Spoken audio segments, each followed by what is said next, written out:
طارق جمیل صاحب پہ مجھے بہت ترس آتا ہے، کیونکہ میں ان کے مجاہدے جانتا ہوں، کیسے زندگی میں دولت کو لات ماری ہے انہوں نے، کیسے مجاہدوں میں ٹائم گزارا، پوری زندگی تبلیغ میں چل چل کے پہیا بن گئے۔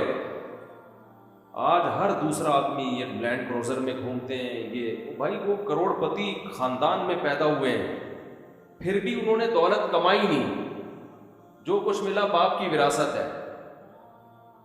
تو اس پہ کیوں تنگ کر رہے ہو کسی کو؟ آخری عمر میں، بڑھاپے میں ان کا احترام کرو۔ کوئی علمی کسی پہ کوئی اعتراض ہے تو وہ شائستہ انداز میں بیان کر دو۔ اچھا، آج کل سوشل میڈیا پہ کسی کی رائے کے خلاف کوئی بات کرو تو فوراً یہ پیسے لے رہا ہے، یہ ڈالر لے رہا ہے۔ تو یہ بہت آج کل ایک چل رہا ہے کہ کسی پہ کچھ بھی الزام لگا دو، ڈالر خور، ڈالر لیتے ہیں۔ تو گورنمنٹ پہ کسی پہ کوئی الزام لگانے پر پابندی نہیں ہے، آپ لگا دیں پابندی۔ جی الیہم فلنا، ڈالر اتنا امریکہ بھی فالتو نہیں بیٹھا ہوا، یا حکومت بھی کہ وہ فری پکڑ کے ڈالر بانٹتی رہے بیٹھ کے۔ جب بھی کوئی دلیل سے بات کرے نا، اس کا جواب دلیل سے دیا کرو، پروپیگنڈے کا شکار مت ہو۔ سارے علماء ڈالر خور ہیں، سارے مولانا ہی سرکاری مولانا ہیں، مفتی تقی صاحب بھی، مفتی عبدالرحیم صاحب بھی، فلاں بھی فلاں بھی فلاں بھی، بس یہ دو چار لوگ آئے ہیں دنیا میں جو کمنٹس کرنے، یہ ہیں نہیں۔ انسان ایک دم نہیں بگڑ جاتا، یہ ذہن میں رکھو۔ جو بگڑے ہوئے ہوتے ہیں وہ شروع سے ہی بگڑے ہوئے ہوتے ہیں۔ نجاشی نے، جعفر طیار نے جب حضرت ابو سفیان نے ہرقل کے سامنے کہا کہ ہم پیغمبر پر ایمان لائے ہیں، تو ہرقل نے کیا کہا تھا؟ کیا انہوں نے زندگی میں کبھی جھوٹ بولا ہے؟ تو حضرت جعفر طیار نے کہا نہیں۔ بادشاہ نے کہا یہ نہیں ہو سکتا کہ کسی نے زندگی پر جھوٹ نہ بولا ہو اور بولنے پر آیا تو اتنا بڑا جھوٹ بول دیا۔ یہ جتنے بھی علماء ہیں، یہ زندگیاں ان کی ماضی اٹھا کے دیکھو، کس قدر مجاہدوں میں انہوں نے ٹائم گزارا۔ آپ ان کی موجودہ حالت کو دیکھ رہے ہو۔ مولانا طارق جمیل صاحب پہ مجھے بہت ترس آتا ہے، کیونکہ میں ان کے مجاہدے جانتا ہوں، کیسے زندگی میں دولت کو لات ماری ہے انہوں نے، کیسے مجاہدوں میں ٹائم گزارا، پوری زندگی تبلیغ میں چل چل کے پہیا بن گئے۔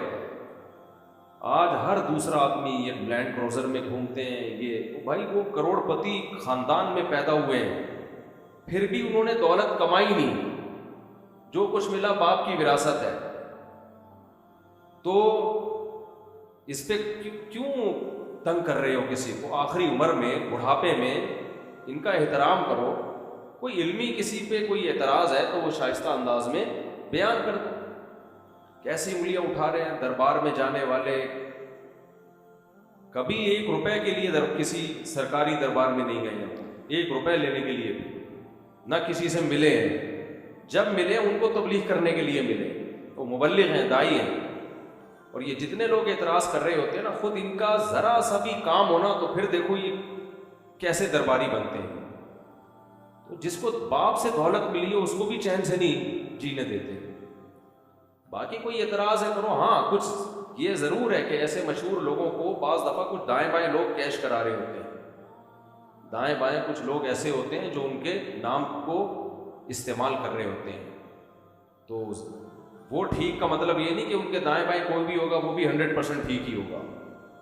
بہت ہم نے بھی اپنے ساتھ دیکھا ہے، ہم تو اتنے بڑے آدمی ہیں نہیں، لیکن ہمارے نام کے منجن لوگ بیچ رہے ہوتے ہیں، ہمارے نام پہ کیا کیا گولمبریاں ہو رہی ہوتی ہیں۔ لیکن مولانا کو ہم ذاتی طور پہ جانتے ہیں، سخاوت کا دریا ہے، غریبوں کے لیے، مساکین کے لیے، اخلاق ان کے دیکھو یار، اتنا حوصلہ، اتنی برداشت میرے اندر تو نہیں ہے، صحیح بتا۔ عبادت گزار ہیں، تہجد گزار ہیں، تو لیکن طنز دیکھو، طنز دیکھو، ہر دوسرا آدمی مالداروں سے ملتے ہیں، غریبوں سے نہیں ملتے۔ تم نے ملتے ہوئے دیکھا ہے ان کو؟ غریبوں سے ملتے ہیں کہ نہیں ملتے؟ ان کی ویڈیوز آ جاتی ہے جب دولت مندوں سے مل رہے ہوتے ہیں، ٹماٹر والے سے ملتے ہیں تو کوئی ویڈیو نہیں بنا رہا ہوتا، کیونکہ پروگراموں میں ویڈیوز بنتی ہے نا، ہر جگہ تھوڑی ویڈیو بنتی ہے۔ ہیجڑوں پہ محنت کریں تو یہ ان کا حوصلہ ہے، یہ دیکھو ہیجڑوں کے پیچھے پڑے ہوئے ہیں۔ یار تم جاؤ 2-4 منٹ کسی ہیجڑے کے ساتھ بیٹھ کے تبلیغ کرو، اس کو تمہیں اندازہ ہو جائے گا۔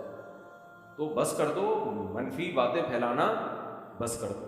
اور پتہ ہے یہ منفیت بار بار، وہ بھی برا، وہ بھی برا، وہ بھی برا، وہ بھی ایسا، سب خراب ہیں، یہ صحیح ہے 4-6 آدمی بس دنیا میں۔ میں جو کمنٹس کر رہے ہوتے ہیں نیچے.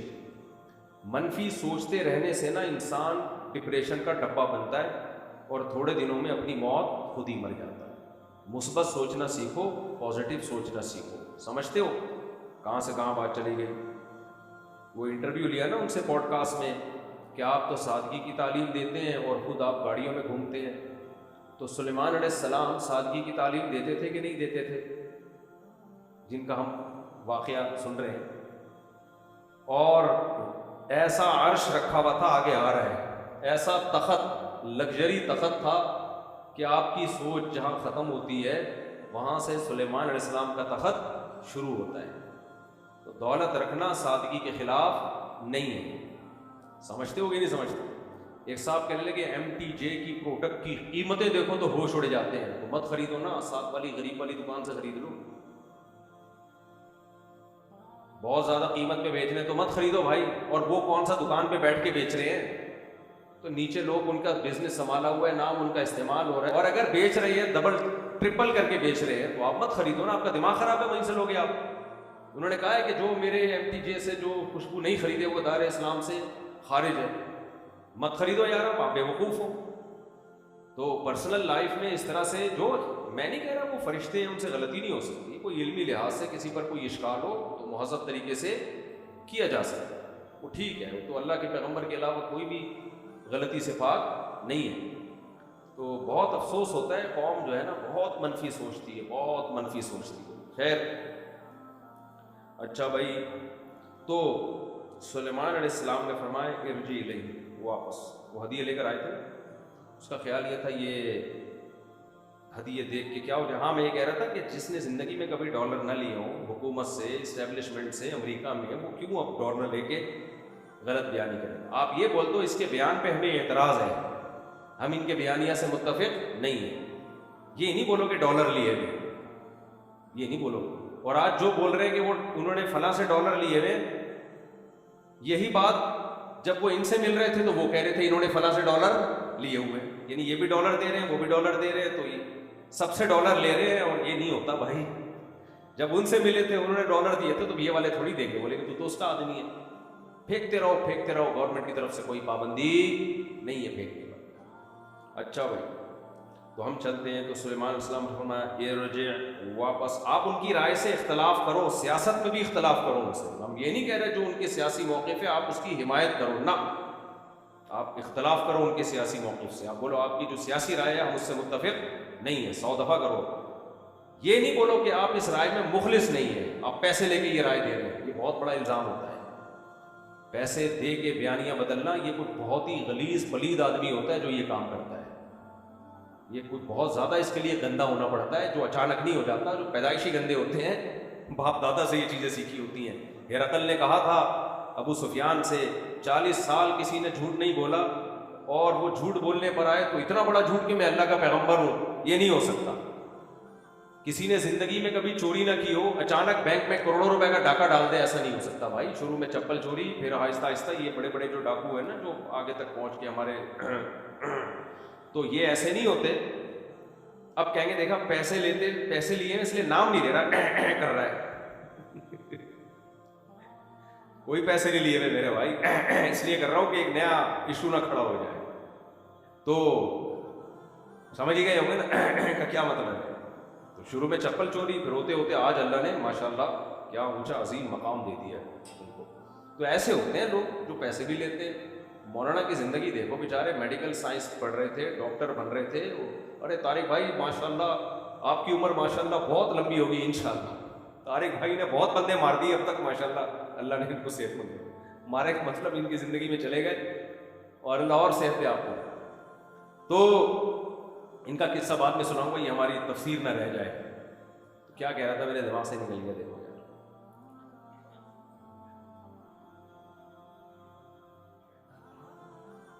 ہاں مولانا ڈاکٹر بن رہے تھے, وہاں سے تبلیغ میں آئے, اور پھر جو انہوں نے وہاں تبلیغ میں مجاہدے کیے ہیں, تو جاؤ ان کے بڑوں سے پوچھو اور خود ان سے پوچھو جا کے.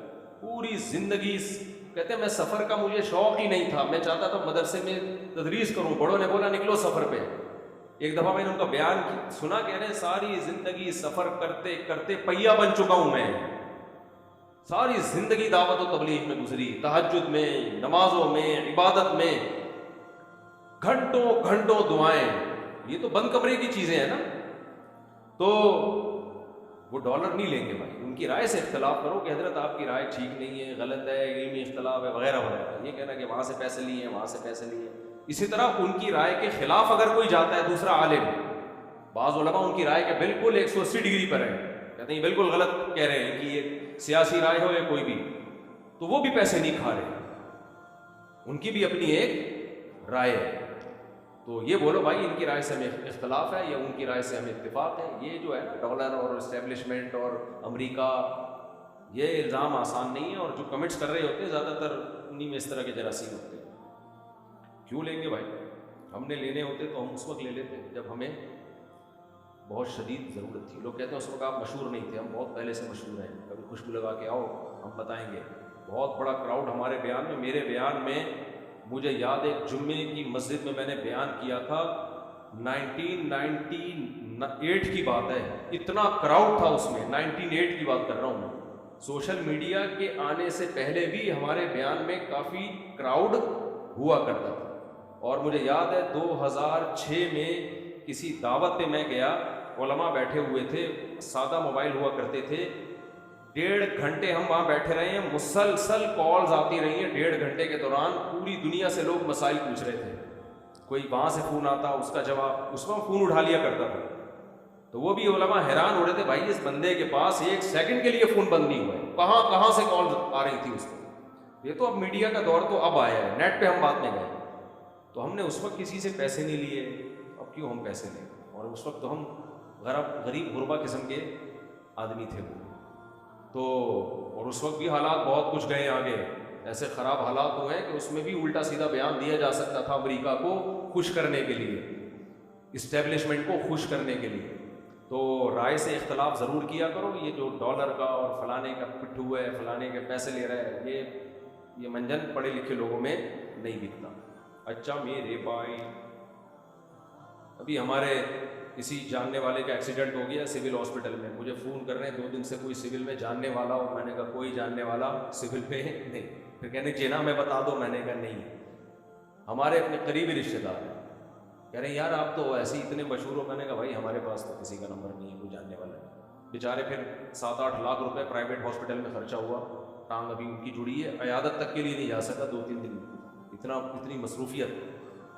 پیغام کل بھجوا دیا تھا، جب جڑ جائیں تو بتا دینا. اللہ شفا دے. اچھا خیر، جانا چاہیے، رشتے دار ہے اور ہے بھی سسرالی. آج کل بہت زیادہ فضائل اعمال میں کرامتیں اور فلاں نے کرامتیں، اور حالانکہ یہ کرامتوں کا باب تو اتنا وسیع ہے. حدیث کی کتابوں میں کرامتیں، علامہ ابن تیمیہ رحمہ اللہ تعالیٰ نے تو اتنی تابعین تبع تابعین کی کرامتیں ذکر کی، آپ حیران ہو جاؤ گے. ابن قیم اور ابن تیمیہ نے یہ سارے غلط تھوڑی تھے، جھوٹے تھوڑی تھے.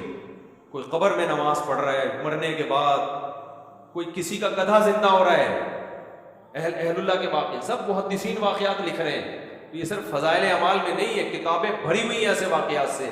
لیکن جن لوگوں کا بیچاروں کا مطالعہ ہی نہیں ہے، کیونکہ عربی آتی نہیں ہے. یہ زیادہ تر واقعات عربی کتابوں میں اور حدیث یعنی محدثین ذکر کرتے ہیں یہ واقعات. تو یہ سلسلہ آدم علیہ السلام کے زمانے سے چلا آ رہا ہے، معجزوں کا بھی اور کرامتوں کا بھی. تو معجزے اور کرامت میں کیا فرق ہے؟ معجزہ پیغمبر کے ہاتھ پہ، کرتا کون ہے؟ اللہ. کرامت بھی اللہ ہی، لیکن ہاتھ کس کا ہوتا ہے؟ ولی کا، پیغمبر کا نہیں ہوتا. ایک عقیدہ یہ سمجھ لو. دونوں ایسے کام ہوتے ہیں جس کی کوئی سائنٹیفکلی لاجک بنتی نہیں. اللہ کرتا ہے تو اللہ تو سب کچھ کر سکتا ہے. آگ میں زندہ بھی رکھ سکتا ہے. یہ ابراہیم علیہ السلام کا آگ میں زندہ رہنا صرف ان سے ثابت نہیں ہے، بعض اولیاء سے بھی ثابت ہے کہ آگ میں زندہ رہے وہ. مجھے موقع ملا نا تو اس پہ میں کلپ انشاءاللہ ریفرنسز کے ساتھ ریکارڈ کرواؤں گا. بہت واقعات ہیں اس طرح کے. تو کرامت اور معجزے میں دونوں کس کی طرف سے ہیں؟ اللہ. لیکن ایک فرق ہے، معجزے کا یقین کرنا ضروری ہے. جو انکار کرے گا کافر. اگر اس معجزے کا ذکر قرآن نے کیا ہے، سمجھ رہے ہیں، اسی طرح وہ کرامت جس کا ذکر قرآن نے کیا ہے اس کا انکار کرنے سے بھی کیا ہو جائے گا؟ کافر، کیونکہ ثبوت اس کا مستند ہے۔ اب قرآن نے نبیوں کے معجزے کا بھی ذکر کیا اور ولیوں کی کرامتوں کا بھی قرآن نے ہی ذکر کیا۔ مثال کے طور پر یہ جو واقعہ ہے، سلیمان علیہ السلام نے کہا کہ ایکم یاتینی بعرشہا قبل ان یاتونی مسلمین، کہ کون ہے اس کا عرش تخت اٹھا کے لے آئے اس کے یہاں پہنچنے سے پہلے۔ یہ سلیمان علیہ السلام خود نہیں کر رہے، اپنے کسی امتی کے